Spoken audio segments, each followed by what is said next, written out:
नमस्कार, स्टॉक्स देख रहे हैं आप। मैं हूं आपके साथ स्नेहा। बता दें आपको कि शिक्षा विभाग और नीतीश सरकार का फिर एक बड़ा फरमान आया है। बता दें आपको कि जहां शिक्षा विभाग शिक्षा व्यवस्था को सुधारने के लिए लगातार प्रयास कर रही है, तो वहीं शिक्षकों की अनुपस्थिति को लेकर भी बड़ा सवाल उठ रहा है। शिक्षक स्कूल में अपनी अटेंडेंस बनाकर फिर वहां से गायब हो जाते हैं। इसको लेकर बड़ी शिकायतें दर्ज कराई गई, जिसके बाद से शिक्षा विभाग ने बड़ा फरमान जारी किया है। क्या कुछ है इस खबर में आपको हम बताते हैं विस्तार से। बिहार में शिक्षा व्यवस्था को सुदृढ़ करने के लिए सरकार लगातार प्रयासरत है। अब शिक्षा विभाग ने बिहार के प्रारंभिक और माध्यमिक विद्यालयों में शिक्षकों की उपस्थिति को लेकर आ रही लगातार शिकायतों को गंभीरता से ले लिया है।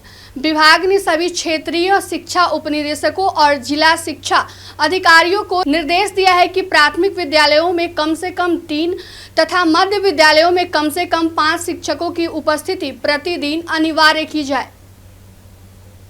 साथ ही विभाग ने 30 सितंबर तक शिक्षकों की उपस्थिति की प्रगति रिपोर्ट अनिवार्य रूप से मांगी है। शिक्षा विभाग को शिकायतें मिली हैं कि कई शिक्षक केवल उपस्थिति दर्ज कराकर विद्यालय से चले जाते हैं। जांच में यह भी सामने आया है कि कई दिनों की उपस्थिति एक ही बैकग्राउंड से ली गई है, तस्वीरों के माध्यम से दर्ज की गई थी, जबकि सुबह और शाम की तस्वीरें में शिक्षकों के कपड़े तक भी बदले हुए पाए गए हैं। इस प्रकार की अनियमितताओं को रोकने के लिए विभाग ने अब प्रतिदिन का ग्रुप फोटो और चेतना सत्र, मध्याह्न भोजन के समेत अन्य गतिविधियों की तस्वीरें भोजन अनिवार्य कर दिया है, ताकि विद्यालयों की उपस्थिति स्थिति की पुष्टि की जा सके। दूसरी ओर सरकारी विद्यालयों में कक्षा 1 से 8वीं तक की 10 से 18 सितंबर के बीच आयोजित अर्धवार्षिक परीक्षा का परिणाम 27 सितंबर को जारी किया जाएगा।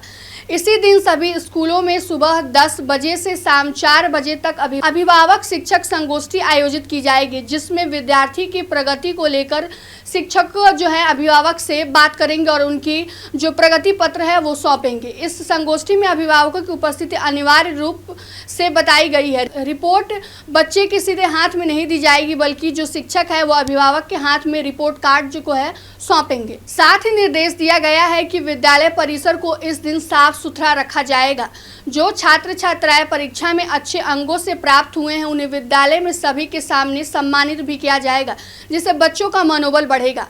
जिला शिक्षा कार्यालय से जानकारी दी है कि उत्तर पुस्तिकाओं का मूल्यांकन कार्य 26 सितंबर तक चलेगा। साथ ही प्रखंड शिक्षा पदाधिकारियों को निर्देश दिया गया है कि ई शिक्षा कोष पोर्टल पर कक्षा 1 से 8 तक के सभी विद्यार्थियों के प्राप्तांक समय पर दर्ज किए जाएं। इस कार्य के लिए सभी विद्यालयों को पोर्टल पर लॉगिन उपलब्ध कराया गया है, जो मूल्यांकन अवधि तक सक्रिय रहेगा। तो आपको बता दें कि एक तरफ शिक्षा विभाग जो है लगातार शिक्षा व्यवस्था को सुधारने के लिए बिहार में प्रयासरत है, तो दूसरी तरफ शिक्षक की उपस्थिति को लेकर भी बड़ी शिकायतें दर्ज की गई, जिसको लेकर शिक्षा विभाग ने यह बड़ा कदम उठाया है। अब इसमें है शिक्षकों को उनकी उपस्थिति को लेकर उन पर चौकसी बरती जाएगी। फिलहाल की इस खबर में इतना ही। तमाम छोटे बड़े अपडेट के लिए बने रहें स्टॉक्स के साथ। धन्यवाद।